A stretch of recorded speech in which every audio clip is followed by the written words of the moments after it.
कामगार पार्लियामेंट ये सजेस्ट करती है कि इसके 3 गियर बनना चाहिए, नीचे से सजेशन जाके केंद्रीय स्तर पर कोई फाइनल डिसीजन होना चाहिए। एक तो जगह है जहाँ काम हो रहा है, चाहे ये जो एक्ट के अनुसार जो वर्कर हो चाहे एम्प्लॉई, दो भागों में पहले तो बांट दिया इन्होंने। तो जो एम्प्लॉई या वर्कर जहाँ भी काम करे उस पर एम्प्लॉयर और एम्प्लॉई, कामगार और उसका मालिक, उन दोनों की कोई सलाहकार बोर्ड, सलाहकार बोर्ड और सेंट्रल का बोर्ड भले जो ये समझ रहे हैं वेज संबंधी सारे मामले डिसाइड करना चाहिए ये पार्लियामेंट। तो ये जो ब्लू कॉलर वर्कर अलग किया है, आम आज के टाइम में सब टाइप का काम इसमें होता है, इसमें 2 भाग में विभाजित करना ठीक नहीं। ये पार्लियामेंट ये कहती है। बात ये आई कि जो बात वेज कोड जो बना है उस कोड के अंदर सेंट्रल गवर्नमेंट की पूरी पकड़ है, ये हमारे संसद का एक निचोड़ आया है। और जो लेबर के बाइफिकेशन एम्प्लॉय और एम्प्लॉयर के हिसाब से की है, तो हम ये तो हमारा सुझाव हुआ, हम क्या करना चाहेंगे ये बात हमने ये डिसाइड करनी है कि हम इन लोगों के बीच में कैसे पहुंचे। गिग वर्कर, जो भी वर्कर की जो वेज के अंदर इन्होंने बाइफिकेशन किया है, एम्प्लॉय अलग किए हैं, वर्कर अलग किए हैं, अप्रेंटिसशिप और इनको हम यदि नहीं माने वो सरकार के खाते में है, लेकिन जो भी हैं ओला उबेर के वर्कर हैं, जो ये सेल्स के वर्कर हैं, इनको हम कैसे करें। तो मैं इसी बात को लेकर के अन्य मेरे जो हैं साथी उनसे मैं कहूँगा कि इनके बात इनके अंदर जाने के अंदर हमारे क्या प्रयास हो, किस तरह से हम इनको संगठित करके साथ जोड़ें, और जो अनऑर्गेनाइज सेक्टर है 93%, उन लोगों के बीच में हम कैसे जाएं, इस बात को कहने के लिए आप में से जो भी जहाँ मास्टर और सर्वेंट रिलेशन है, चाहे वो किसी भी क्षेत्र का हो, उसको ऑर्गेनाइज करने के लिए बिल्कुल सिटीजन कमेटी के माध्यम से आगे बढ़ना चाहिए। जब सिटीजन कमेटी माना है, कोई एक वार्ड में कार्य करता है, अगर वो कार्यकर्ता ठीक से काम करे और एक परिपत्र निकाले, छोटा सा परिपत्र निकाले कि भारत सरकार ने इस तरह का अमेंडमेंट किया, कोई दिक्कत नहीं। भारत सरकार ने इस तरह का अमेंडमेंट किया है क्योंकि मजदूरों के हित में नहीं, कामगारों के हित में नहीं है, इसलिए इसमें संगठित होने की जरूरत है। और उनके सामने जो समस्या है वेजेस की, क्योंकि वेजेस के साथ सोशल सिक्योरिटी कंसेप्ट बड़े पैमाने पर जुड़ा हुआ है। बहुत सारे लोग हैं जो अनऑर्गेनाइज हैं, जो ऑर्गेनाइज किया जा सकता है, तो छोटे लेवल पर स्टार्ट किया जाना चाहिए।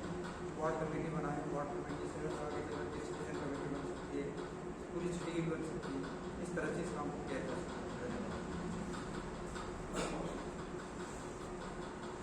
अब इस सभा साहब ने जो संदेश दिया उस संदेश से हम यही ले रहे हैं कि हमें इस वेजेस वाले एक्ट को लागू करने के लिए, कानून को लागू करने के लिए हमें सिविल सोसाइटीज़ के लोग, सिटीजन के लोग, मोहल्ले वाइज लोग, इनमें सारे वर्कर ही लेते हैं ज़्यादातर, उनको किस तरीके से संगठित करके और बाइफरकेट करके इस बात को आगे बढ़ाया जाए। अब हमारा जो दूसरा सेशन शुरू होने जा रहा है वो है इंडस्ट्रियल रिलेशन, सोशल सिक्योरिटी के अंदर एक्चुअली क्या चीज़ें होनी चाहिए थी, क्या नहीं है, उस बात को हम लेना चाह रहे हैं। सोशल सिक्योरिटी का मायने में जो भारत सरकार ने ये कोड बनाया, इस कोड में सोशल सिक्योरिटी कोड 2020 के नाम से कोड है। ये मोटी बात इन्होंने ये कही है कि जब कोरोना आया था तो कोरोना के टाइम में माइग्रेंट लेबर भी आए, अनऑर्गेनाइज सेक्टर के थे वो सारे के सारे, ऑर्गेनाइज सेक्टर के तो लगे हुए होते हैं तो वो वहीं रहे, उनमें से आए होंगे, लेकिन वो उनको फैक्ट्री वालों ने भी आश्रय दिया और इस तरह से रहा। तो इन्होंने ये बात की कि हम अनऑर्गेनाइज सेक्टर को, जो भी अनऑर्गेनाइज सेक्टर है, इसको भी हम सोशल सिक्योरिटी देंगे। 2008 में एक एक्ट बना था लेकिन वो एक्ट में दे नहीं पाए। तो वो जो 2008 की सोशल सिक्योरिटी का एक्ट था, उस एक्ट को लेकर के और कोई लंबा काम नहीं हुआ, वो एक्ट अब इसमें मर्ज हो गया, यानी 9 कानूनों को इकट्ठा करके सोशल सिक्योरिटी का कानून बना। एक तो इन्होंने वेज की परिभाषा को बड़ी कर दी। बड़ी कर दी का मतलब इनमें ये किया वेज की परिभाषा में कि 3 परिभाषाएं में वेज वाले में जो परिभाषा दी थी वही परिभाषा सब में है, उसमें कुछ ज्यादा नहीं है, लेकिन एक बात इन्होंने ये की कि किसी भी वेज में 50% से ऊपर कोई दूसरा नहीं जुड़ेगा। वरना क्या होता है कि एक इंडस्ट्री वाला मिनिमम वेज ही कम कर दे। फेयर वेज आपने 10,000 किया किसी का, 10,000 करने के बाद में फैक्ट्री वाले ने 12,000 कर दिया बेसिक से, या 10 ही कर दिया, इससे नीचे नहीं कर सकता, 10 कर दिया। दूसरे वेजेज वो ज्यादा दे देता, 50,000 दे दे, 60,000 दे दे, किसी इंजीनियर को कोई वो ज्यादा दे दे, तब आदमी क्या लोग में हो जाता है कि मुझे ये 60,000 का कोई मिल गया, तो पैसे तो मिल रहे हैं ना आज करंट में, लेकिन वो ये सोचता नहीं सोशल सिक्योरिटी के तहत मेरी पेंशन का क्या होगा। झगड़ा वहां है। ये क्लू जो पूरा का पूरा सोशल सिक्योरिटी एक्ट है, इसके मैंने कई वीडियो सुने, उसके अंदर मोटा ये क्लू है कि एक इंडस्ट्री चलाने वाला आदमी फेयर वेज तो दे देगा, वो सारा कुछ कर देगा, लेकिन अंत में ये स्थिति हो जाएगी, वो कह देगा यार आपको 1 लाख रुपए चाहिए ना, मैं दे दूंगा, तुरंत तो लाख रुपए तो देने। मिनिमम वेज वो वाला जो पार्ट है वो कम कर देगा वेज वाला, और वो पार्ट ज्यादा देगा। तो इन्होंने इसमें ये कोशिश की है कि 50% से ऊपर नहीं, इतनी कंपनी 50% तक आप दूर से हाउस रेंट है, दूर से उन पे तो पेंशन बनती नहीं, पेंशन तो इस पे बनेगी, वो 50% से ऊपर नहीं। और ये इन्होंने एक इसमें कंसिडर किया। तो हम ये जगाए लोगों को, भाई ये तुम कहीं जाओ तो ये बात का ध्यान रखो, इंडस्ट्री में ये नहीं होगा आपका मिनिमम वेज कितना, वो कर, ये ध्यान रखो, पेंशन उस पर बनती है। यूं खुशी खुशी आप किसी में चले गए तो उसके कोई मायने नहीं है। तो हनुमान जी चौधरी से मैं सवाल पूछ रहा हूँ कि भाई आज आपने कामगार संसद लगाई है जयपुर के अंदर, क्या मुद्दा लेकर के आप आए हैं और आपकी अगली रणनीति क्या रहेगी? भारत सरकार ने जो 44 कानून थे उनको एक जगह समअप करके और 4 कोड बनाए। उन कोड के ऊपर रूल अभी तक फ्रेम हो रहे हैं, इसलिए अभी तक लागू नहीं हो पाए। तब तक हम ये चाह रहे हैं कि ये बात कामगार तक जन जन तक पहुंचे, और वो पहुंचने से ये फायदा होगा कि वो अपने हकों के प्रति जागृत रहेंगे। सरकार को भी इन कानून बनाने के अंदर कोई बदलाव की कोई जरूरत महसूस होगी तो सरकार भी कर पाएगी। इन सब बातों को लेकर के हमने इस संसद का आयोजन किया है।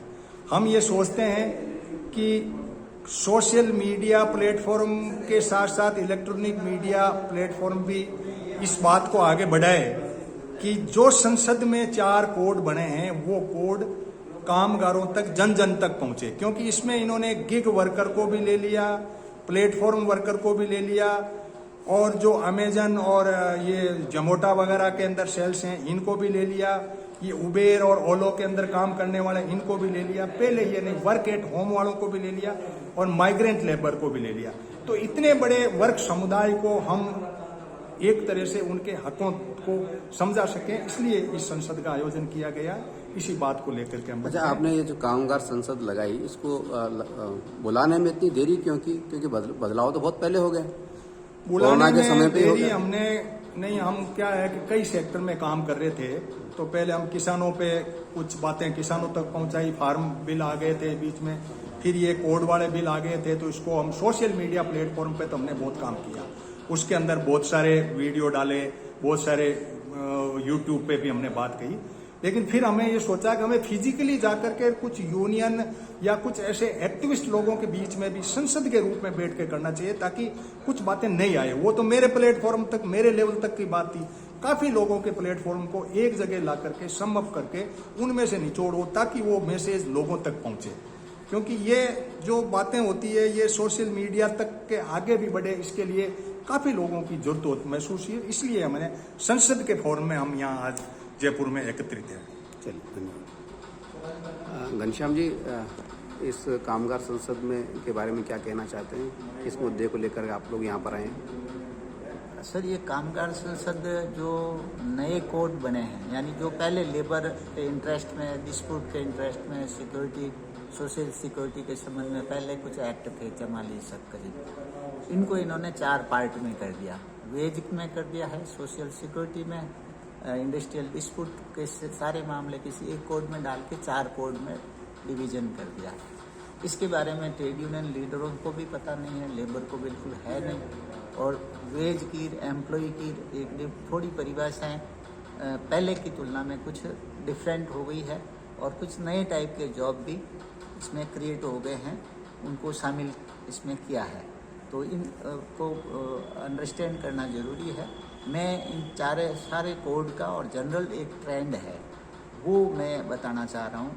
ख़ास बात ये है कि ये जो कामगार संसद, इन एक्ट के बारे में जानना तो बहुत ज़रूरी है ही है। इसके साथ ओवरऑल जो सिस्टम है, जो हर चीज़ को बाजार आधारित कर रहा है, यानी जो हमने जो एजेंसी बनाई है मानव इतिहास में भी, आज जो हमने सरकार बनाई है वो सोशल सिक्योरिटी देती है। सोशल सिक्योरिटी की साइड वो बाजार में इन्होंने डाल दी है। ये जो एक्ट है ना, उसकी पूरी दिशा ये है। जैसे अभी जो बजट है इसमें 47 लाख जो यूथ है, सिर्फ उनको सीमित रखते हुए उनको कह दो, बोलने में ये कहते हैं कि आप खुद रोजगार देने वाले बनो, जबकि प्रैक्टिकली करोड़ों बेरोजगार है। उनका जो मतलब मास्टर डिग्री किए हुए हैं, प्रोफेशनल डिग्री किए हुए हैं, कुछ अनपढ़ भी है, पर बिल्कुल अनपढ़ तो आज कोई नहीं रह रहा।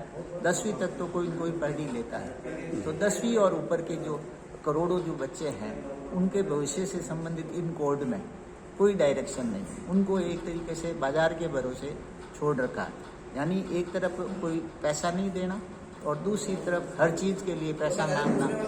जबकि जीएसटी का ये उदाहरण है कि नीचे के 50% जो जिसमें यूथ भी है, उनसे जीएसटी ले रही है गवर्नमेंट, और 64 लाख करोड़ नहीं 64% जीएसटी नीचे के 50% लोग दे रहे हैं। ये तो अभी आया है अखबारों में सारों।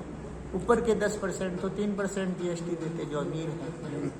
और ये जो कंसेप्ट दिया जाता है जैसे सरकार अब रेवड़ी नहीं बांटेगी, ये भी नया कंसेप्ट। और बहुत सारे हमारे ये राज्यसभा के उपसभापति, उन्होंने कह दिया ओल्ड पेंशन स्कीम, ये तो रेवड़ी बांटने जैसा है, ये सारा बंद करना चाहिए, विकास के लिए पैसा कहाँ से आएगा। तो ये जो अभी जो दिशा चल रही है वो पूरी बाजार आधारित है। और कहते हैं बाजार में सबका समान न्याय होता, बाजार कोई न्याय नहीं करता। सबसे जो कहने में दर्शन तो ये है कि बाजार सबके लिए बराबर है, सब कोई काम करो ना, फ्री कंपटीशन है और इसमें योग्य आदमी आगे बढ़ता है। मेरा और बाजार का अनुभव क्लियर कट मेरा भी ये है कि जिसमें करप्ट लोग होते हैं, जो पर्यावरण के अमानवीय बिहेवियर करने वाले, वो आगे बढ़ते हैं। बाजार का तो पूरा एक्सपीरियंस है। इसलिए जो सरकार की दिशा है ना, पूरी ये बाजार आधारित बना रहे, जो पूंजीपति और ताकतवर के फेवर में है। तो हमें दो तरफा मुहिम चलानी पड़ेगी, एक कामगारों को नए एक्ट बताने का और उसमें क्या पॉजिटिव है या पॉजिटिव कन्वर्ट करो, और दूसरा ये जो मानसिकता है हर चीज़ बाजार तय करेगी, बिल्कुल गलत है। बाजार इस सेंस में आप समझ लो, अलग उदाहरण के जैसे बच्चे को पालना है और बुढ़े की सेवा करना है, तो इसमें प्रॉफिट कहाँ है? बाजार तो कहता प्रॉफिट है।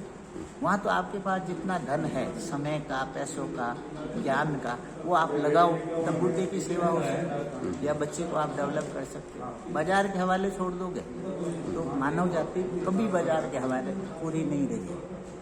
इसलिए ये दिशा बिल्कुल गलत है, इस पर हमें गंभीरता से सोचना पड़ेगा। इसलिए कामगार संसद एक पॉइंट को लेके है, इसके साथ जनरल बात भी करनी पड़ेगी। आपने बात की, धन्यवाद आपको, नमस्कार।